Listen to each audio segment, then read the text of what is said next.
Assalamualaikum warahmatullahi wabarakatuh. Saya Fitrah Muhammad Akbar, mahasiswa Ekonomi Syariah. Jadi di sini adalah tugas Big Data Analysis. Saya akan menganalisis dan membuat video ini membahas tentang kurbaya optimis stimulus likuiditas tax rasio di kuartal 4 2025. Kita mulai dengan melihat konteks paling penting. Kondisi ekonomi Indonesia pada tahun 2025 mengalami perlambatan yang cukup signifikan. Perlambatan ini bukan hanya dirasakan oleh pelaku usaha, tetapi juga terlihat jelas pada performa penerimaan negara, khususnya melalui tax rasio. Pada kuartal 3 tahun 2025, tax rasio hanya mencapai sekitar 8,58% yang merupakan angka relatif rendah untuk ukuran ekonomi sebesar Indonesia. Angka ini meskipun tidak mengejutkan bagi para analisis, tetap menjadi perhatian serius bagi pemerintah, terutama Kementerian Keuangan. Dalam situasi seperti ini, Menteri Keuangan Purbaya menyampaikan optimisme bahwa tax rasio akan meningkat pada kuartal 4 2025. Optimisme ini tidak muncul tanpa dasar. Salah satu faktor utama yang mendorong keyakinan tersebut adalah kebijakan stimulus likuiditas yang diluncurkan pemerintah sebagai respon terhadap perlambatan ekonomi. Sekarang mari kita bahas lebih dalam apa sebenarnya stimulus likuiditas ini, bagaimana mekanismenya bekerja, dan apa hubungan langsung maupun tidak langsung terhadap peningkatan tax rasio. Stimulus likuiditas dapat dipahami sebagai upaya pemerintah untuk menambah ketersediaan uang beredar di dalam perekonomian. Ini bisa melalui beberapa cara seperti mempercepat belanja negara, memberikan intensif fiskal, meningkatkan akses pembiayaan bagi sektor usaha, mempercepat penyaluran kredit produktif, atau melakukan relaksasi tertentu di sektor keuangan lainnya. Intinya, pemerintah ingin memastikan bahwa roda ekonomi tetap berputar meskipun laju perekonomian sedang menurun.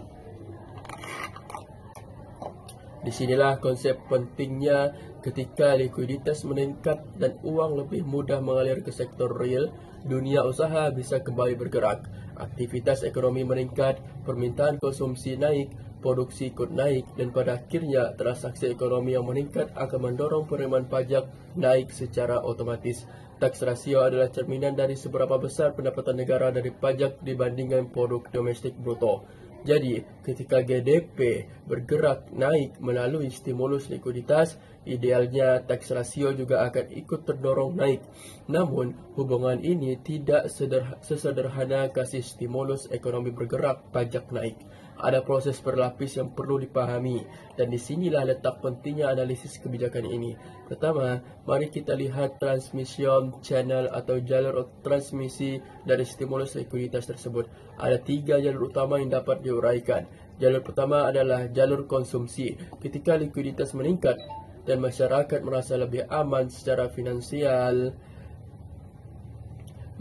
mereka lebih berani belanja. Ini menciptakan peningkatan aktivitas di sektor retail, UMKM, pajak konsumsi seperti PPN dan PPNBM. Semakin tinggi aktivitas transaksi masyarakat, semakin besar potensi penerimaan negara dari pajak-pajak konsumsi.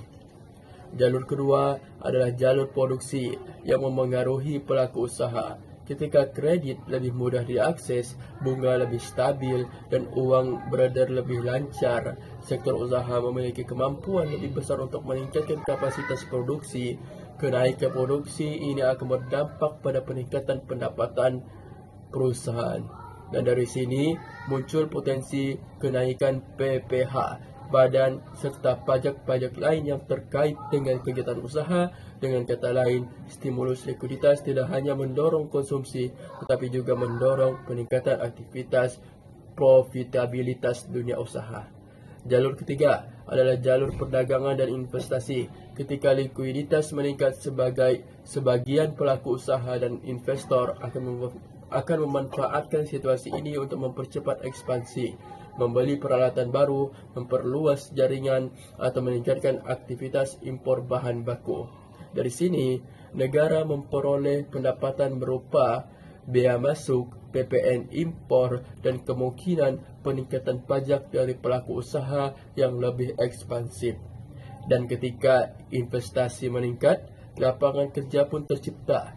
Peningkatan jumlah pekerja berarti peningkatan potensi PPH 21. Melalui 3 jalur utama inilah, stimulus likuiditas dapat meningkatkan basis pajak secara alami. Pertanyaannya, mengapa tax ratio pada kuartal 3 2025 masih rendah, padahal stimulus sudah mulai dijalankan? Jawabannya cukup sederhana.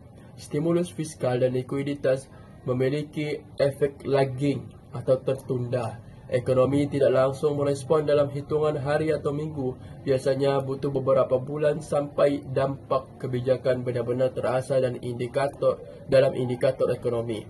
Itulah sebabnya pemerintah optimis kuartal 4 akan lebih baik dibandingkan kuartal 3 karena pada periode itu efek stimulus sudah mulai bekerja secara optimal. Namun, meskipun tampak positif, kita tetap perlu mengkritisi beberapa potensi hambatan dari kebijakan stimulus likuiditas ini. Yang pertama adalah efektivitas penyaluran. Tidak semua stimulus likuiditas dapat langsung terasa di sektor real. Ada risiko bahwa likuiditas hanya berputar di sektor perbankan atau pasar keuangan tanpa mengalir ke sektor produktif. Jika kredit tidak tersalurkan dengan cepat, maka efeknya terhadap peningkatan penerimaan pajak akan sangat minimal. Hambatan kedua adalah respon pelaku usaha. Dalam kondisi ekonomi yang melambat, pelaku usaha cenderung berhati-hati. Bahkan, jika likuiditas tersedia dan bunga kredit rendah, banyak perusahaan tidak ingin mengambil resiko ekspansi. Jika dunia usaha tidak merespon secara agresif terhadap stimulus, maka dampak terhadap peningkatan pajak juga akan terbatas. Ketiga, efektivitas stimulus juga sangat bergantung pada kecepatan birokrasi. Belanja pemerintah yang lambat, regulasi yang berbelit, atau proses pencairan yang terhambat dapat mengurangi kecepatan transmisi kebijakan likuiditas.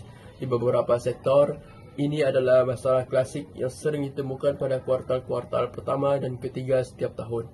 Pada kuartal 4, biasanya belanja negara dipercepat, dan ini yang menjadi salah satu alasan kuat mengapa Kemenku optimis tax rasio akan meningkat. Keempat, stimulus likuiditas juga dapat memiliki efek negatif jika tidak dikelola dengan hati-hati. Terlalu banyak likuiditas dapat memicu inflasi. Jika inflasi naik terlalu tinggi, daya beli masyarakat akan menurun dan aktivitas ekonomi justru bisa melemah kembali. Maka, keseimbangan kebijakan sangat penting. Stimulus harus cukup kuat memacu ekonomi, tetapi tidak boleh berlebihan sampai menciptakan ketidakstabilan harga. Sekarang, kita masuk ke inti analisis.